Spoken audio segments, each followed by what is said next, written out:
What is good, YouTube? Warstu here with a video on The Flash Season 4 Episode 1 synopsis that was dropped a couple of days ago with the Comic-Con 2017 San Diego Comic-Con synopsis, breakdown, biography, description that was given with the official press release.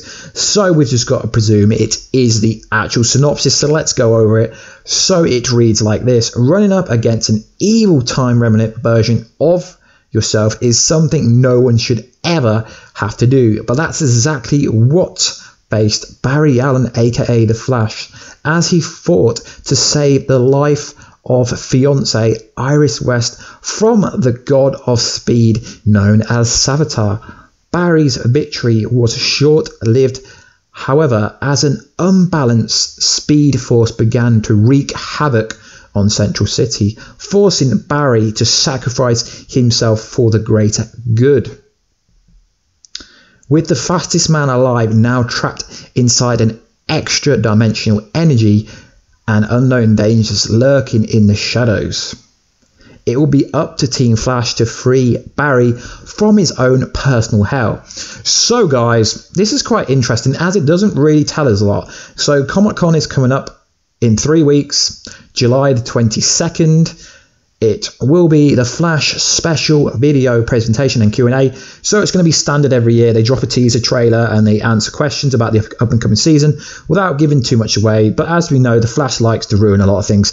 So we will find out a lot during this Expo weekend convention, which will be pretty cool. I will be covering absolutely everything that we cover on this channel. So let's break it down. So it starts with Barry comes up against an evil version of himself, so referring to Savitar. And then it goes, it was short-lived.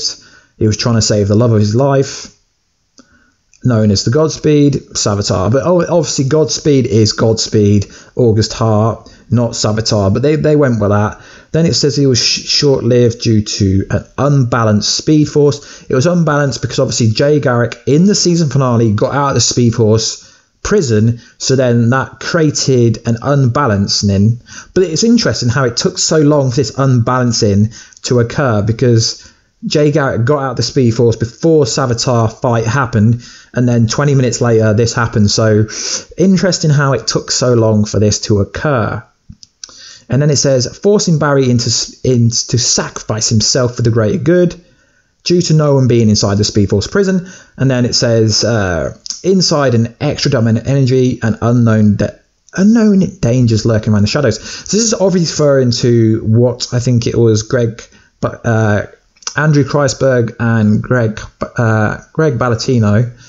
Berlanti said, referring to the new metahumans potentially created in Speed Force Storms, because there is a bit of a tease where he says they've found a new way to introduce new metahumans, but I don't think this is referring to new speedsters. I think it's referring to new metahumans, which would make more sense.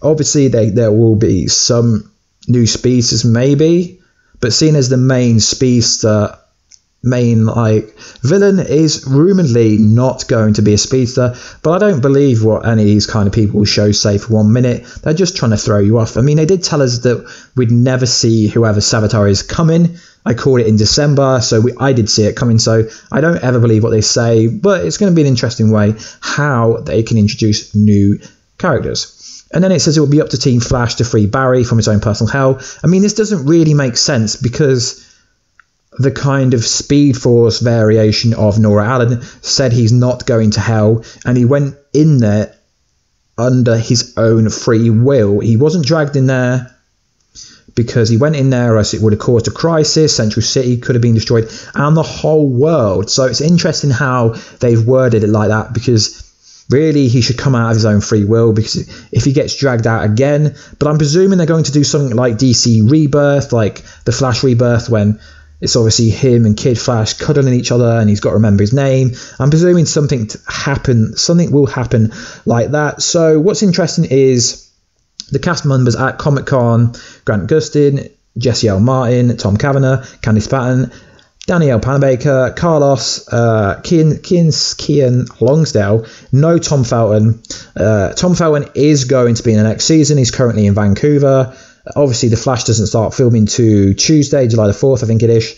So it's just interesting how Tom Felton hasn't being told to go to Comic-Con because season regulars and important people in the shows normally go there.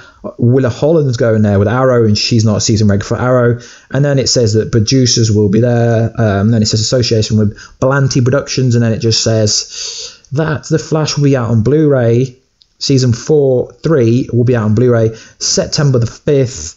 And then it says that it premieres on Tuesday, October the 10th. So it doesn't really tell us a lot, but it will be quite interesting to see what happens at Comic-Con. Because if we remember last year's Comic-Con, everyone thought the Rival was the main villain, then it was Dr. Alchemy, and then it was Savitar. This is why I'm not buying into the story that the Thinker, aka DeVoe, is the main villain. I think someone else, I hope someone else will be, because yeah, I'm not really happy with having a non-species villain, as the Flash is about species, it's not about anyone else. But with the whole thinking cap and being mind controlling people similar to Gridagod, it could be very interesting. So I will be covering absolutely everything. I'll be covering the Flash, Arrow, Supergirl, Legends of Tomorrow, Games of Thrones, Mr. Robot, and anything else that comes up that I enjoy covering. So guys, if you want to check out my socials, there will be a card at the end. If you want to like and subscribe, that would be awesome, and I'll catch you later.